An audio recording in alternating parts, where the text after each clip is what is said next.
সেদিন ছিল আমার জন্মদিন। আর দিনটা শুরু হয়েছিল এই চকলেট গুলো দিয়ে। ঘুম থেকে উঠেই দিদি আমাকে দিয়েছিল, যদিও রাত 12টার সময় দিদি দুটো চকলেট দিয়েছিল। তারপরে দুপুরের মেনুতে তো অনেক কিছু ছিল, যেটা তোমাদের আগের মিনি ব্লগে আমি শেয়ার করেছি। ছিল ভাত, 3 রকমের ভাজা, মাছ, চিকেন, স্যালাড, আর যেটা ছাড়া জন্মদিন অসম্পূর্ণ, মায়ের হাতের পায়েস। দুপুরের মেনুটা ভীষণ সুন্দর ছিল। তো দুপুরে লাঞ্চটা করে নিয়ে আমাকে বেরোতে হয়েছিল, কারণ কাজ ছিল সেই দিনকেও। আর যে কাজে গিয়েছিলাম সেই কাজটাও বেশ সুন্দর একটা জায়গার কাজ ছিল, আমার স্কুল। সেই স্কুল পাশ হয়ে যাওয়ার পর আজকে আবার গেলাম, ভীষণ ভালো লাগছিল। স্কুলেই আজকে একটা অনুষ্ঠান ছিল, আর সেই অনুষ্ঠানেই আমাদের ইনভাইট ছিল, এবং সেখানেই আজকে আমার মূলত কাজটা ছিল।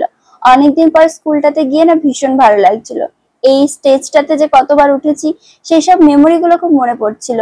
আর যে ক্লাসরুম গুলো, সেই ক্লাসরুম গুলো একটু ঘুরে দেখছিলাম, তো ভীষণ ভালো লাগছিল। জন্মদিনের দিন নিজের স্কুলে আসতে পেরে ভীষণ মনটা ভালো হয়ে গেছিল। বাড়ি ফিরতে ফিরতে সন্ধে হয়ে গেছিল। তারপরে আমি আর দিদি মিলে গিয়ে এই কেকটা নিয়ে এসেছিলাম। কেকটা দেখতে ভীষণ কিউট, তাই না? আর তার সাথে ওই টেডি দেওয়া মোমবাতি দুটো লাগানোর পর কেকটা যেন দেখতে আরো কিউট লাগছে। আর এই ফ্রেমটা তো আমার সব থেকে পছন্দের একটা ফ্রেম। এখানে আমাদের সবাইকে খুব সুন্দর লাগছে দেখতে, কি বলো তোমরা, তাই না? Happy birthday to you. Happy birthday dear Rimpa. Happy birthday to you. আজকের সেলিব্রেশনে আমরা 4 জনই ছিলাম, আমি, মা, দিদি আর পায়েল এসেছিল। পায়েল তো ভীষণ ব্যস্ত একজন মানুষ, সারাদিন ব্যস্ত থাকে, তাও যে আসতে পেরেছে এটাতেই অনেক খুশি হয়েছি। আর তারপরে কেক কাটা হয়ে গেল, তারপরে আমরা কেক খাচ্ছিলাম এবং সেটা নিয়েও অনেক ফটো তুলেছি, যেগুলো আমার সোশ্যাল মিডিয়াতে আমি আপলোড করব, তোমরা অবশ্যই দেখো। আর আজকে আমাদের সবাইকে দেখতে কেমন লাগছে সেটা কিন্তু তোমরা অবশ্যই কমেন্ট করে জানিও। ছোটবেলায় আমার বার্থডে গুলো না খুব এক্সাইটমেন্টে ভর্তি ছিল, তবে যত বড় হচ্ছে সেই এক্সাইটমেন্ট গুলো একটু একটু করে কমছে।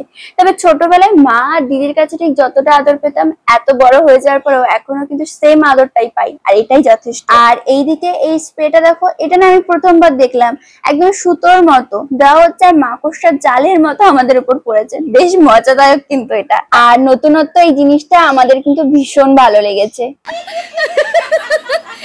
মাকড়সার জাল আর নেই, খেয়ে নে আমার ড্রেসের সাথে ম্যাচিং হয়ে গেছে।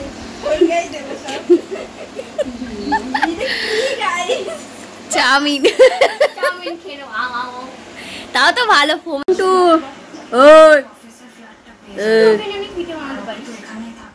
তারপরে রাত্রে ডিনার করে নিলাম। সো এই ছিল আজকে আমার বার্থডে ফুল ব্লগ। তোমাদের যদি ভিডিওটা ভালো লাগে তাহলে অবশ্যই লাইক করো, এবং চ্যানেলটাকে কিন্তু সাবস্ক্রাইব করতে কেউ ভুলো না। দেখা হচ্ছে তোমাদের সাথে নেক্সট ভিডিওতে। সবাই খুব ভালো থেকো, টাটা।